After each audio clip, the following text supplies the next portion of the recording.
안녕하세요. 저는 이혼을 하고 아이 둘을 키우고 있는 돌싱녀입니다. 새해가 밝았을 때 제가 빌었던 소원이 하나 있었는데요. 다사다난했던 제게 행복만 가득했으면 좋겠다라는 소원을 빌었었어요. 매년 저희 아이들을 위한 소원만 빌다가 올해 처음으로 저를 위한 소원을 빌었는데 하늘에서 힘들게 살아온 제가 가여우셨는지 저의 소원을 들어주셨더라고요. 아직까지는 돌싱녀에 대한 시선이 좋지 않은 게 사실이잖아요. 그래서 이번에 이혼을 하게 되면서 아직 일어나지도 않은 일들에 정말 걱정을 많이 했었어요. 특히나 제게 보내는 안 좋은 시선들보다는 어린아이들이 받을 상처가 걱정이 됐죠. 그래도 다행히 저희 아이들은 일찍이 철들어서 제 마음을 이해해 주는 거예요. 이제 겨우 초등학교 다니고 있는 아이들이라 또래 친구들과 웃고 장난치기 바쁠 텐데 의젓한 모습을 보고 있으면 벌써부터 어른이 되게 만든 것 같아 마음이 많이 안 좋습니다. 아이들이 제게 기대해야 하는데 오히려 제가 아이들에게 기대고 있다는 생각이 들었어요. 한 번은 큰딸이 제게 찾아와 연인은 원래 만나다 헤어지고 하는 것이라고 학교에서 배웠다며 이혼이 나쁜 게 아니라고 했다고, 그러니 자신들에게 미안해하지 말라고 하더라고요. 그날 저희 큰딸 말 듣고 제가 얼마나 울었는지 몰라요. 큰딸에게 너무 고마우면서도 동시에 잊고 지냈던 악몽이 떠오르면서 남편을 저주하게 됐어요. 제게 상처 준 건 괜찮지만 아이들에게까지 상처를 준 남편을 갈기갈기 찢고 싶었죠. 제가 어쩌다 남편을 저주하게 됐고 최근 남편이 어떻게 지내고 있는지 지금부터 그 이야기를 여러분들께 들려드리려고 합니다. 저는 어렸을 때 아버지의 정을 느껴본 적이 단 한 번도 없었어요. 아버지라는 사람은 도박에 빠져서 벌어오는 돈도 없이 저희 어머니 돈만 축내기 바쁜 사람이었거든요. 어머니께서 새벽까지 일하셔서 돈을 벌어오시면 그 돈은 싹 다 아버지의 도박으로 나가게 되는 거예요. 결국 어머니는 이렇게 살다간 빚덩이에 앉을 것 같아서 아버지와 이혼을 하시고 홀로 저를 키우셨어요. 어머니는 제가 기죽지 않았으면 하는 바람에 정말 누구보다 열심히 사셨어요. 정말 안 해본 일이 없을 정도로 돈이 될 만한 일은 마다하지 않고 하셨죠. 그렇게 악착같이 모은 돈을 가지고 시장 안에 작은 가게를 하나 장만하셨어요. 저희 동네에 있는 시장이 꽤나 큰 편이라 사람들이 많이 왔었어요. 어머니께서 이곳에서 장사하면 좋을 것 같다는 말을 종종 하셨었는데 딱 마침 위치 좋은 곳에 자리가 나서 냉큼 그 자리에 원단 파는 가게를 만드셨어요. 저는 원단 파는 가게가 잘 될까 했는데 의외로 장사가 잘 되는 거예요. 원단 좋은 거 하나 사놓으면 이것저것 만들 수 있는 게 엄청 많다는 걸 그때 알았어요. 저희 어머니가 옷에 관심이 많았어서 그런지 원단도 좋은 걸 잘 뽑아내시더라고요. 그리고 안 해본 일도 없으셔서 손님들께 말도 참 잘했죠. 구경만 하러 오신 사람들도 양손 가득 사서 나가실 정도라니까요. 사장님 성격이 너무 좋고 원단도 다른 곳과는 틀리다고 소문이 나서 저희 가게는 바빠지기 시작했어요. 부모님께서 제가 갓 초등학교에 들어갔을 때 이혼하셔서 중학생 때까진 기죽어서 지냈었거든요. 하지만 고등학교에 들어가면서 어머니 덕에 큰 집으로 이사도 가보고 남들에게 꿀리지 않을 정도로 부유하게 자라게 되면서 어깨 펴고 학교를 다닐 수 있었어요. 늘 제게 미안해하시던 어머니도 제가 웃음을 되찾자 덩달아 얼굴이 피시더라고요. 저는 든든한 어머니 밑에서 대학도 가고 나름 직장도 잘 가게 되었어요. 그리고 제가 남들보다 비교적 늦게 결혼을 한 편이에요. 제가 결혼하던 당시에 제 친구들은 이미 자식들을 유치원에 보내고 있었어요. 아무래도 이혼 가정에서 자라다 보니 제 자식에게까지 저의 아픔을 물려주게 될까봐 지레 겁을 먹어서 결혼이라는 걸 안 하고 싶어 했어요. 그렇다고 연애를 아예 안 한 것도 아니었어요. 비혼주의임을 미리 밝히고 연애를 하긴 했지만 결국 나중엔 항상 상대 쪽에서 결혼을 바라더라고요. 결혼 얘기가 나오는 순간 저는 상대방에게 이별을 구했었어요. 그러다 건너 소개를 받아 연애를 하게 됐는데 6개월 만에 임신이 된 거예요. 저는 아이를 낳아 키울 자신이 없었는데 남편이 낳아서 키우자고 하는 바람에 어쩔 수 없이 원치 않게 결혼을 하게 됐어요. 그래도 남편이 저를 많이 도와주고 시댁살이도 없어서 걱정과 다르게 결혼 생활을 잘하고 있었어요. 다른 건 정말 다 괜찮았는데 하나 문제가 있다면 그건 바로 남편의 직장이었는데요. 남편은 중소기업에 다니고 있었는데 저와 결혼할 때도 회사 재정이 좋지 않았었어요. 제가 남편보다 좋은 직장을 다녔었지만 출산과 육아 때문에 일을 그만두게 되면서 돈 벌 사람이 없었어요.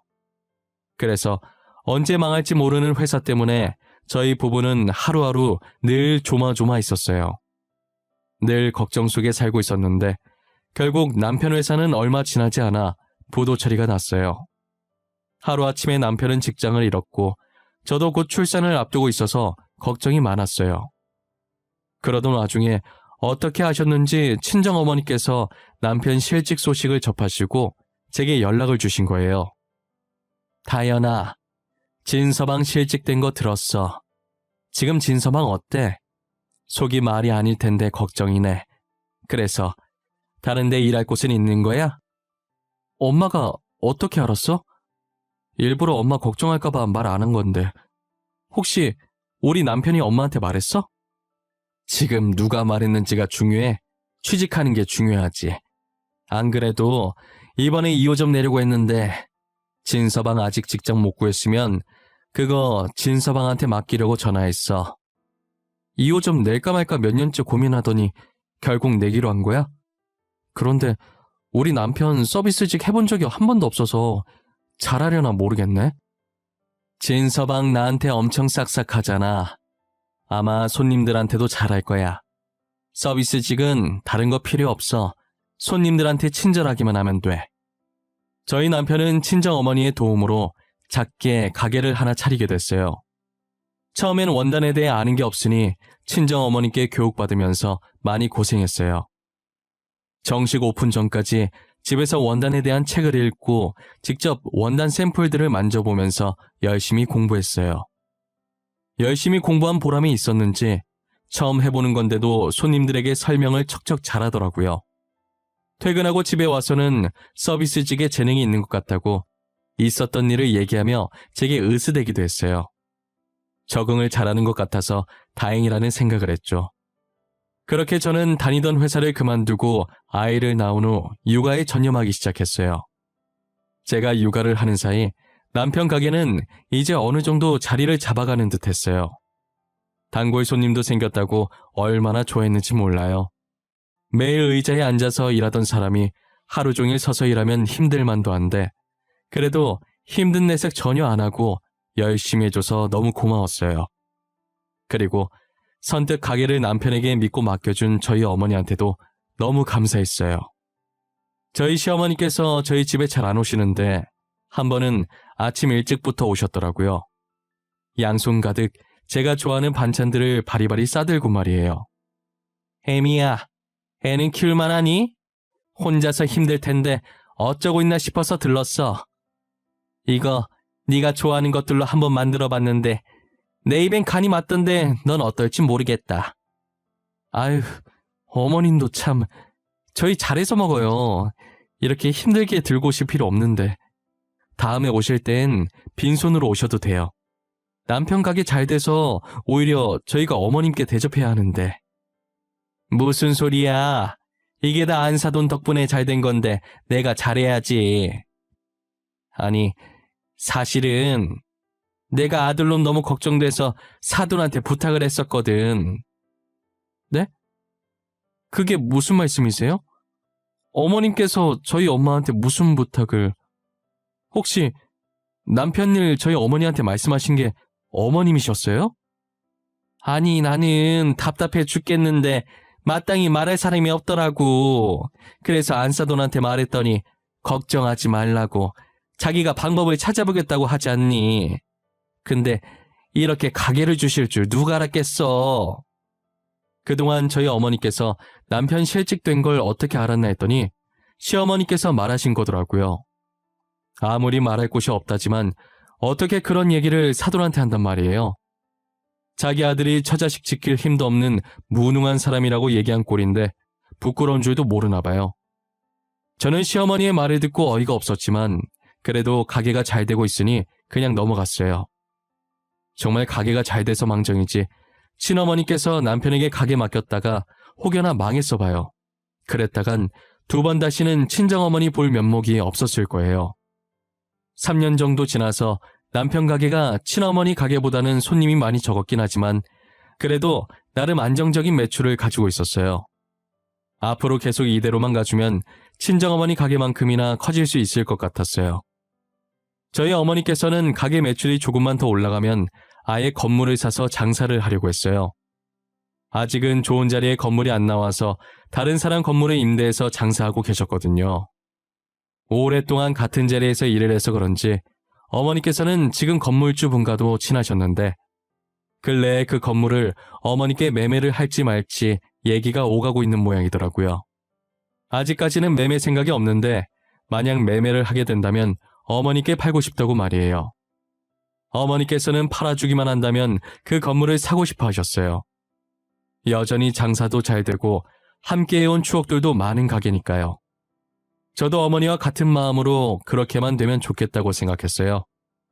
그렇게 행복한 생각을 하고 있던 어느 날 남편이 퇴근하고 오랜만에 친구 좀 만난다고 해서 저 혼자 집에 있게 됐는데 친정어머니께서 사고가 났다는 전화를 받게 됐어요. 저는 곧장 병원으로 갔는데 어머니 상태가 생각했던 것보다 심각한 거예요. 골절 정도로만 생각했는데 도착해보니 당장 수술을 해야 할 상태더라고요. 하지만 남는 수술실 자리가 없어서 수술을 못하고 있었어요. 선생님, 저희 엄마 다 죽어가는데 왜 수술 안 해줘요? 이렇게 가만히 보고만 있을 거냐고요? 이러다 저희 엄마 죽으면 선생님이 책임지실 거예요? 저희도 당장 수술을 해드리고 싶지만 당장 남는 수술실이 없어요. 지금 다른 병원 알아보고 있으니까 조금만 기다려주세요. 선생님 제발요. 저희 엄마 벌써 죽으면 안 돼요. 저 아직 효도도 못했어요. 제발 살려주세요. 네? 엄마, 조금만 참아. 응? 엄마 뭐라고? 안 들려. 힘든데 억지로 말하려고 하지 마. 나중에 수술하고 말해줘. 저는 수술실에 자리가 없다는 의사의 말에 정신을 놓고 있었어요. 와중에 저희 친정어머니는 제게 무어라 말을 하시더라고요. 하지만 기운이 없으셔서 말소리가 나오지 않고 입만 뻥긋뻥긋 하셨죠. 계속 억지로 말하려고 하시길래 다른 병원 옮기기도 전에 남은 기운 다 쓰실까봐 나중에 수술을 끝내고 말해달라고 했어요. 10분 정도 지나니 다른 병원 수술실을 잡을 수 있었고 저희는 구급차에 올라탔어요. 저는 다른 병원으로 가면서 남편에게 전화를 했는데 논다고 정신이 없는지 받질 않더라고요. 친정어머니는 저렇게 사경을 헤매고 남편은 전화를 안 받으니 참았던 눈물이 나오기 시작했어요. 지금 누구보다 친정어머니께서 제일 힘드실 텐데 괜히 걱정 끼칠까봐 안 울려고 했는데 한 번 터진 눈물은 멈출 생각을 안 하고 계속 흐르더라고요. 그래도 다행히 병원에 다 와가길래 친정어머니께 조금만 참으라고 했어요. 저희 어머니께서는 제 눈물을 보시더니 닦아주려고 하신 건지 제게 손을 뻗으시는데 제 얼굴에 닿기도 전에 툭 하고 힘없이 떨어지는 거예요. 그러더니 곧이어 같이 타고 계시던 구급대원께서 급하게 심폐소생술을 하셨어요. 드라마에서 보던 것처럼 제 사고 회로는 정지됐고 모든 장면이 스노우 모션처럼 느껴졌어요. 그리고 그게 제가 본 저희 어머니의 마지막 모습이었습니다. 당시 제가 둘째를 임신한 지 7개월쯤 됐을 때였는데 부랴부랴 저희 어머니 장례식장을 알아보고 새벽부터 조문객을 받다가 해 밝았을 때 제가 잠시 짐 챙기러 집으로 들어갔어요. 남편은 그날 친구 집에서 자고 안 들어온 것인지 보이지 않았고 대신 시어머니께서 계셨어요. 언제 저희 집에 오신 건진 모르겠지만 시어머니께서는 친정어머니 장례식에 못 가게 저를 막았죠. 너 제정신이니? 지금 만삭인 몸으로 어딜 가겠다는 거야? 출산 앞두고 장례식장 가는 거 아니다. 원래 경사 앞둔 날엔 그런 곳 가는 거 아니다. 어머님, 다른 사람도 아니고 저희 엄마예요. 하나밖에 없는 딸이 어떻게 엄마 장례식장을 안 가요? 만약에 어머님이 이 상황인데 남편이 저 임신했다고 경사 앞뒀더니 안 가겠다고 하면 어떤 기분이겠어요? 나는 너랑 우리 손주 위해서 하는 말인데 꼭 그렇게 되받아쳐야 되겠니? 새벽부터 봤으면 됐잖아. 그러다가 부정 타서 우리 손주까지 잘못되면 어떡하려고 그러냐? 어? 어떻게 너만 생각해? 어머님, 말은 똑바로 하셔야죠. 저를 위해서요? 지금 어머님은 뱃속의 아이만 생각하고 계시잖아요. 진짜 저를 위하시면 지금 이렇게 막으시면 안 되는 거죠. 막말로 이미 이 세상에 없는 사람인데 너가 갔는지 안 갔는지 어떻게 알아? 네가 간다고 해서 사돈께서 다시 살아나는 것도 아니잖니. 시어머니께서는 되도 않는 말을 하면서 장례식장에 못 가게 막으시는 거예요. 어쩜 입만 열면 저렇게 재수없는 말을 하시는지 저것도 능력이라고 생각했어요. 저는 남편이라도 대신 보내려고 전화했는데 남편도 가게에 일이 생겼다고 못 가겠다고 하더라고요.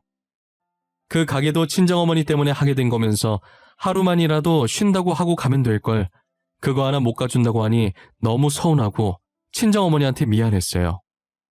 어쩔 수 없이 저는 이모와 외삼촌들에게 사정을 이야기했고 마지막까지 잘 부탁한다고 했어요. 이모와 외삼촌들은 당시 제 몰골이 말이 아니었기 때문에 알겠다고 걱정하지 말라고 하셨죠. 죄송한 마음에 보조금은 전부 이모와 외삼촌들이 나눠 가지겠어요. 결국 저는 친정어머니의 마지막 가시는 길을 함께하지 못했었죠. 평소 짠순이셨던 어머니께서는 제게 많은 유산을 남겨주시고 떠나셨어요. 친정어머니의 마지막도 못 지킨 못난 딸이라 감히 이 돈들을 쓸 수가 없어서 시어머니와 남편 몰래 다른 곳에 보관을 하고 있었어요. 친정어머니께서 살던 집과 가게는 그대로 뒀어요. 추억이 가득 담긴 공간들이라 그런지 도저히 팔 수가 없겠더라고요. 가게도 둘째 낳고 제가 어머니를 뒤이어서 운영하고 있었어요. 직접 일을 해보진 않았지만 어머니께서 가게 운영하실 때 어깨너머로 본 적도 많았고 집에서 육아만 할 때 남편이 공부하던 거 종종 보곤 해서 기본적인 건 다 알고 있었거든요. 그래서 어렵지 않게 가게 운영을 할 수 있었던 것 같아요. 저는 시어머니께서 장례식에 못 가게 한 게 계속 생각나서 당장 이혼하고 싶었지만 아이들 때문에 혼자 참으면서 몇 년이라는 시간을 흘러 보냈었어요. 세월이 벌써 이만큼이나 흘러 둘째가 초등학교에 입학하게 되었는데 아직도 저희 어머니에게 사고 낸 범인을 찾지 못했었어요. 곧 있으면 공소시효가 끝나는데 이대로 범인도 못 찾고 끝낼까봐 초조해지더라고요. 어떻게 범인을 찾아야 할까 고민을 하고 있던 와중에 TV를 보는데 범인을 찾지 못한 미제 사건을 다루는 프로그램이 있는 거예요. 저는 지푸라기라도 잡는 심경으로 저희 어머니 사건을 그 프로그램에 제보했어요. 많은 사건들이 있어서 제 제보가 방영될 거라고는 기대도 안 하고 있었는데 얼마 뒤 저희 어머니 사건이 방송에 나오더라고요. 저녁을 먹으면서 보고 있었는데 남편이 그 방송을 보고 숟가락을 떨어뜨리는 거예요. 여보, 밥 잘 먹다가 갑자기 왜 그래? 숟가락 하나 더 가져다 줄까? 청소 깨끗이 해도 금세 바닥에 먼지 쌓여서 더러워. 잠시만 기다려봐. 아니, 괜찮아. 근데 저게 뭐야? 지금 저거 우리 장모님 사고 난 거 얘기하는 거 아니야? 장소도 그렇고 장모님 사고 당시랑 너무 비슷한데? 아, 저거 우리 엄마 사고 난 거 맞아. 내가 제보했거든. 혹시나 뭐라도 도움될까 싶어서. 경찰한테 맡겨도 몇 년째 범인을 못 잡으니까 너무 답답하잖아. 그래서 제보했어. 왜 당신 마음대로 제보를 해? 할 거였으면 나한테 먼저 상의를 하고 했었어야지. 왜 말도 없이 저런데 제보를 하고 그래? 갑자기 왜 화를 내고 난리야? 내가 뭐 못할 짓이라도 했어? 딸인 내가 제보하겠다는데 왜 당신 유난이야? 우리 엄마 사건 내 마음대로 제보도 못해? 당신 뭐 찔리는 거라도 있어? 아니, 찔릴 게 뭐가 있어. 그러니까 내 말은 나도 장모님을 친어머니처럼 생각했는데 나한테는 말도 없이 당신 혼자 결정하니까 그래서 잠시 흥분했던 것 같아. 미안해. 그럼 애초에 그렇게 얘기했으면 좋았잖아. 왜 화부터 내서 괜히 싸움을 하게 만들어? 나도 말 안 하고 마음대로 한 거 미안해. 당신도 우리 가족인데. 대뜸 남편이 제게 화를 내서 당황했었는데 남편 말 듣고 보니 어느 정도 일리도 있더라고요. 저희 어머니라 아무 생각 없이 제보를 한 것이었는데 남편 입장에서는 서운할 수도 있었을 것 같아요. 자신도 장모님과 사이가 되게 각별했는데 자신에게는 말 한마디 없이 제 마음대로 했으니까요. 한편으로는 이게 그렇게까지 화낼 일인가 싶기도 했어요. 그러다 며칠 뒤 시어머니께서 평소와 다른 행동을 하셨어요. 처음엔 저희 둘째에게 첫째 이름을 부르시더니 첫째 보고는 누구냐고 하시더라고요. 그러더니 다짜고짜 제 머리채를 잡고 첫째를 어떤 놈한테서 낳은 아이냐고 난리인 거예요. 한참 난리 피우시다가 제 머리채를 잡고 있던 손에 힘이 풀리더니 이내 자기 손을 보면서 방금 자기가 뭐 한 거냐고 제게 미안하다고 하셨어요. 그런데 시어머니 표정에 정말 아기가 없어 보이는 게 순간 설마 했어요. 시어머니는 괜찮다고 했지만 제가 보기엔 정상이 아니셨어요. 걱정되는 마음에 시어머니를 모시고 병원에 가보았죠. 아니나 다를까 제 예상대로 치매 판정을 받게 되셨어요. 최근에 정신적으로 충격을 받아서 치매 진행 속도가 급속도로 빨라진 것 같은데 혹시 며칠 사이에 어머님께 무슨 일이라도 있으셨나요? 아니요, 없어요. 최근에 사고 같은 것도 없었고 늘 집에만 계시던 분이세요. 충격받으실 만한 일이 전혀 없는데. 그래요. 며느님께서 모르는 무언가가 있었나 보네요. 지금 상태로 혼자 계시면 무슨 일이 생길지 모르니 혹시나 혼자 사시면 집에 모시는 걸 추천드립니다. 저는 의사의 말을 듣고 시어머니를 저희 집에 모시고 살기로 했어요. 그런데 저와 남편 둘 다 일을 하고 있으니 저희 집에 모시고 와도 봐줄 사람이 집에 없는 거예요. 제가 모셔도 됐지만 남편 가게보다 제 가게가 매출이 더 좋기도 하고 제가 집에 있으면 계속 장례식장에 못 가게 한 것이 생각날 것 같아서 남편을 집에 있게 하고 싶었어요. 제가 남편에게 당분간 다른 친척분께 가게를 맡길 테니 시어머니를 봐달라고 했는데 자기가 왜 집에 있어야 하냐며 며느리인 제가 보살피라고 하는 거예요. 당신 어머니잖아. 당신이 모셔야지. 내가 왜 모셔? 당신은 우리 엄마 돌아가셨을 때 지켜줬어? 아니잖아. 병간호도 아니고 장례식 3일 지켜달라고 한 것도 안 지켜줬잖아. 갑자기 왜 그 얘기가 나와? 내가 장모님 살아계실 때 잘해드렸던 건 생각도 안 하지? 그리고 며느리가 시어머니 모시는 게 당연한 거 아니야? 남자는 집에 있고 여자가 일하는 게 보기 좋니? 누가 일하든 무슨 상관이야. 돈만 잘 벌어오면 되는 거지. 그리고 뭐? 며느리가 시어머니 모시는 게 당연하다고? 어떻게 당연한데? 핏줄이 모시는 게 당연하지. 자신을 낳아준 어머니를 필사적으로 보살피지 않으려고 하는 남편의 모습을 보고 정말 정이 다 떨어졌어요. 도대체 무슨 이유로 저렇게까지 시어머니를 안 모시려고 하는지 모르겠더라고요. 결국 요양사님을 집에 들이기로 했고 2주 뒤부터 일할 수 있다고 하셔서 요양사님이 오실 동안만 가게를 친척분께 맡기고 제가 시어머니를 보살피기로 했어요. 그런데 그 2주 사이에 어마무시한 일들이 하나씩 터지기 시작했죠.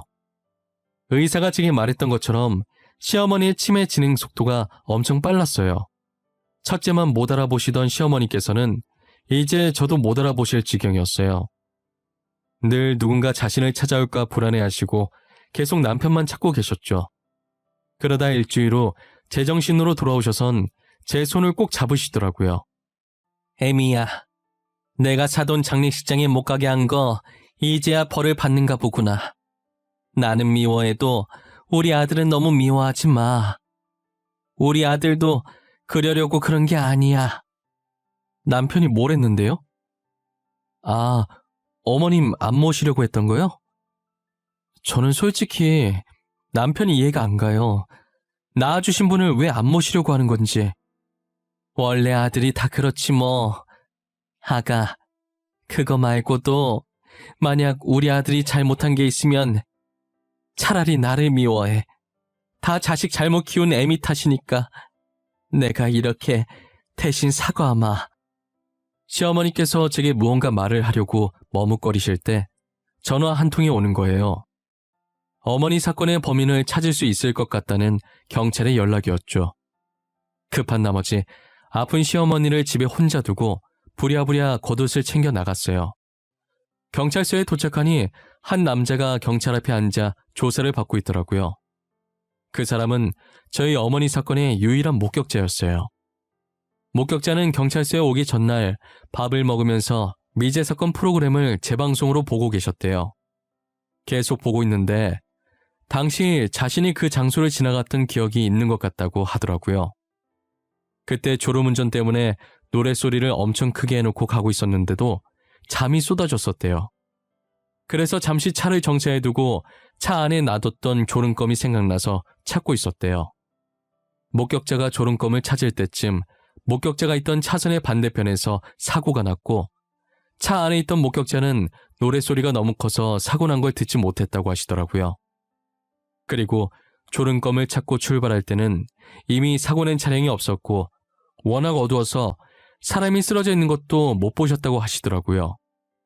그런데 가끔 찝찝한 느낌이 들면 그게 대부분 맞아떨어지잖아요. 목격자도 재방송을 보면서 기분 나쁜 찝찝한 느낌이 들더래요. 언제 무슨 일이 생길지 몰라서 1년마다 블랙박스를 백업시켜뒀다고 하시더라고요. 그래서 확인을 해보니 다행히 그때 영상이 정확히 찍혀 있어서 차 번호판은 잘 보이지 않는데 도움이 될까 하고 날 박는 대로 경찰서에 왔다고 하셨어요. 경찰은 그 영상을 받아서 번호판이 찍힌 화면을 확대하기 시작했어요. 그리고는 번호판을 조회해보는데 제가 많이 보던 이름이 뜨더라고요. 동명이인이겠지 했는데 모든 정보들이 저희 남편과 일치했어요. 곧바로 경찰은 남편을 잡으러 갔고 저는 남편에게 무슨 말이라도 들어보려고 계속 기다렸어요. 얼마 지나지 않아 남편이 끌려왔고 저를 발견한 남편은 고개를 푹 숙이고 있더라고요. 알고 보니 남편이 실수로 사고를 냈는데 그게 저희 어머니였던 거죠. 내려서 얼굴을 확인하고 너무 놀래서 도망갔다고 하더라고요. 그래서 죄책감에 저희 어머니 장례식장에도 안 갔던 거였어요. 제가 제보했을 때 왜 그렇게 화를 냈나 했더니 자신이 범인인 것이 밝혀질까봐 그랬던 거예요. 그리고 그동안 자기가 빠져나갈 방법을 찾느라 제게 시어머니를 맡겨놓은 거였어요. 시어머니도 이 사실을 알고 있냐고 했더니 제가 제보했을 때 무서워서 시어머니께 말했다고 하더라고요. 아마도 시어머니께서는 남편의 말에 충격을 받아 저렇게 되신 것 같았어요. 그래서 제게 아들 대신 자신이 사과를 대신하신 거고요. 저는 더 이상 남편과 함께했던 집에 있을 수가 없어서 짐을 챙겨 본가로 가려고 했어요. 집에 도착하니 시어머니께서 거실에서 눈을 감고 잠자듯 누워있는 거예요. 그런데 설마 하는 마음이 들어서 시어머니 손을 잡았는데 차갑더라고요. 저는 바로 구급차를 불러서 시어머니를 병원으로 모셨지만 이미 많이 늦은 상태였죠. 시어머니께서는 친정어머니와 제게 미안한 마음에 잘못된 선택을 하셨어요. 남편은 경찰서에 있어서 시어머니 마지막 가시는 모습도 보지 못했고 저는 냉정하지 못해서 시어머니 장례식장을 남편 대신 지켜드렸어요. 시어머니를 보내드리고 나서 바로 남편과 이혼을 했어요. 아이들은 제가 키우는 조건으로 이혼을 했고 남편 가게도 친척한테 넘겨줬죠. 아이들은 고맙게도 제가 걱정했던 것보다 정말 씩씩하게 잘 자라주고 있어요. 이혼하고 가만히 생각해보니 저희 어머니도 불쌍하지만 시어머니도 참 불쌍한 분이세요. 시어머니 유품 정리하다가 마지막에 누워 계시던 자리에 편지가 발견됐는데 제게 장례식장에 못 가게 막은 것도 다 전 남편이 시킨 일이더라고요. 경사 앞두고 그런 곳 가면 안 된다고 한 것도 다 전 남편이었어요. 만약 저를 장례식에 보내서 아이가 잘못되면 다 시어머니 탓이라고 했다더라고요. 아들 하나 잘못 키워서 지금 이게 뭔가 싶습니다. 전 남편은 현재 징역 살고 있고 시어머니가 돌아가시면서 충격에 반쯤 미친 사람처럼 있다고 하더라고요. 아무래도 자기가 제게 한 짓이 그대로 돌아간 것 같아요. 차라리 그때 실수였다고 자수했더라면 과연 상황이 달라졌을까요? 이혼은 하겠지만 그렇다고 이렇게 비극적인 결말은 나오지 않았겠죠. 정말 세상엔 영원한 비밀은 없다는 말이 맞는 것 같아요. 전 남편도 몇 년이 지났지만 이렇게 비밀이 수면 위로 떠올랐잖아요. 여러분들도 속에 품고 계시는 비밀들이 하나씩은 있을 거예요. 만약 타인에 관한 비밀들이라면 더 늦기 전에 먼저 밝히고 용서를 구하시는 편이 더 나으실 거예요. 전 남편처럼 괜히 숨기려고 했다가 더 큰 화를 입지 않으셨으면 하네요. 지금까지 제 사연 들어주셔서 감사드리며 늘 건강하시고 행복한 날만 가득하셨으면 좋겠습니다.